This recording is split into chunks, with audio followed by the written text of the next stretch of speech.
What's the problem with mass incarceration? Well, let's just remind ourselves of the basic facts. Although we have 5% of the world's population, we have almost a quarter of the world's incarcerated population. When I was an undergraduate, I took a class on ancient Athens. I read pages and pages of Athenian court records, and they never mentioned prisons.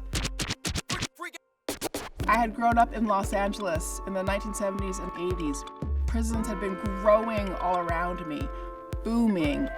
And so I put my hand up in class one day and I said to my professor, what, did these people, they didn't use prisons? And he said, I think one of the best things any teacher has ever said to me, that would be a great dissertation topic. I spent a lot of time studying history.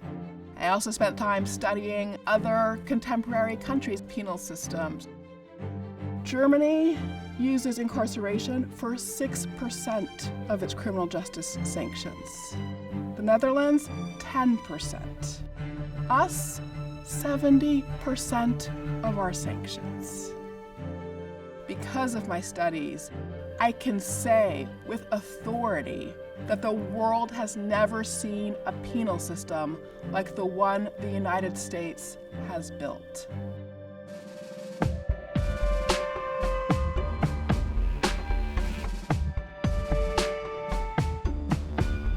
For me, the Declaration of Independence is one of the single most valuable tools for thinking about democracy. It teaches people how to diagnose the course of human events, to see where the laws of a country fail to support equal human flourishing.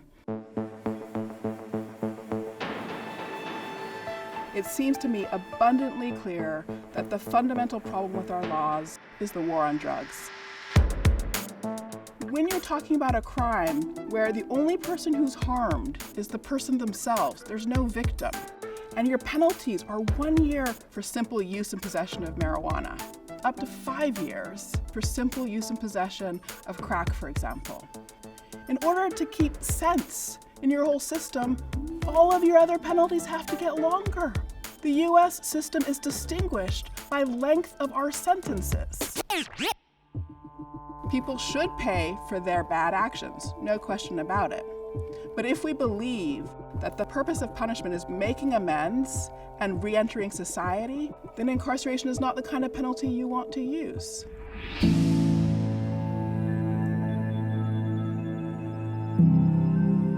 Separation from society harms people. Human beings are social animals. Aristotle says, to live without being social, you have to be either a god or you become a beast. Life in prison is full of violence.